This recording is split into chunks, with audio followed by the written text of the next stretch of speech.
Trump gets publicly humiliated in the worst way as the eyes of the nation and the world are fixed upon him, and the perception of power that once surrounded his name begins to collapse under the weight of relentless exposure. It is not a single slip or an isolated mistake that brings him into this situation, but rather the gradual unraveling of a carefully constructed image, now pierced by reality, and magnified through every channel of communication available. He stands on the stage, where applause once echoed, where admiration was once visible, yet today it becomes a stage of mockery and rejection.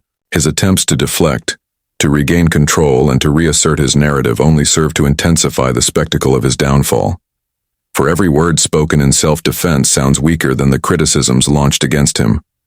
The humiliation takes its form not only in the shouting voices of opponents but also in the silent disappointment of those who once cheered. Supporters who once repeated his slogans with pride now hesitate, unsure whether to continue defending a man who appears unable to defend himself.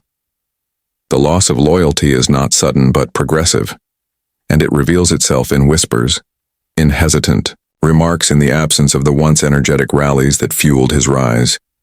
A leader is only as strong as the perception of strength he carries, and when that perception fades, the image shatters like fragile glass under the pressure of scrutiny.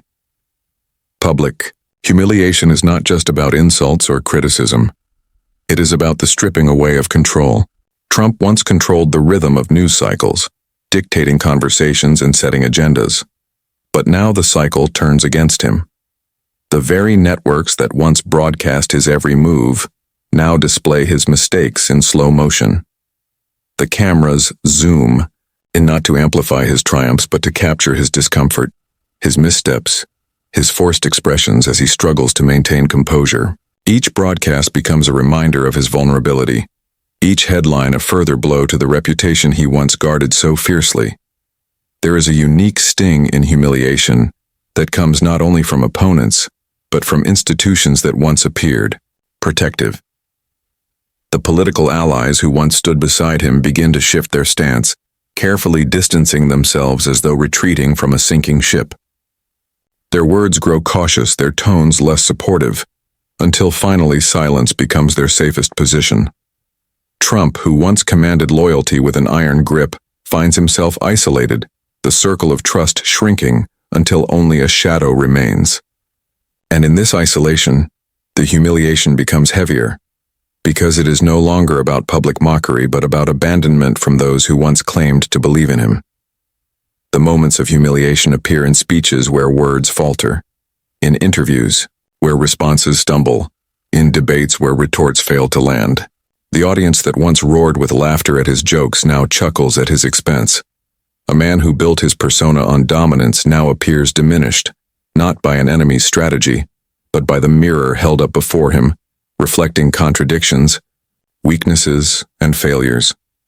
The world of politics thrives on strength, on the ability to project confidence even in the face of adversity. But when the mask of confidence slips, what remains is exposed for all to see.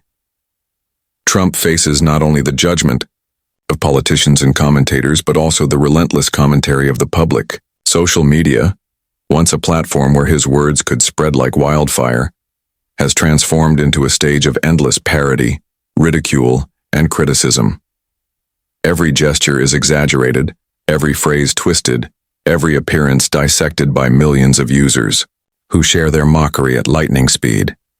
Humiliation in the digital age does not end with the news broadcast. It multiplies across feeds, hashtags, and viral clips, ensuring that the sting of ridicule reaches further than ever before. The humiliation is amplified by the memory of what once was. To have risen to the highest office in the land, to have commanded the respect and fear of rivals, and then to fall into public scorn is a deeper wound than failure alone. It is the contrast that burns, the contrast between the image of power and the reality of collapse. The American public has witnessed leaders rise and fall, but few with such drama, few with such spectacle, few with such an unwillingness to accept the consequences of their own actions. And it is precisely this refusal to accept responsibility that feeds the humiliation further, because denial becomes yet another flaw to mock. The stage of humiliation stretches beyond national borders. International leaders who once tread carefully around Trump now treat him as a diminished figure. Their comments, their body language, their subtle smirks in meetings all signal the change. The global stage, where he once projected strength and disruption, now becomes another arena of exposure. A handshake too weak, a comment too defensive, a pause too long. Every detail is noticed, magnified, and interpreted as a sign of decline. The world watches as the man who once claimed to restore dominance to America now struggles to preserve his own dignity.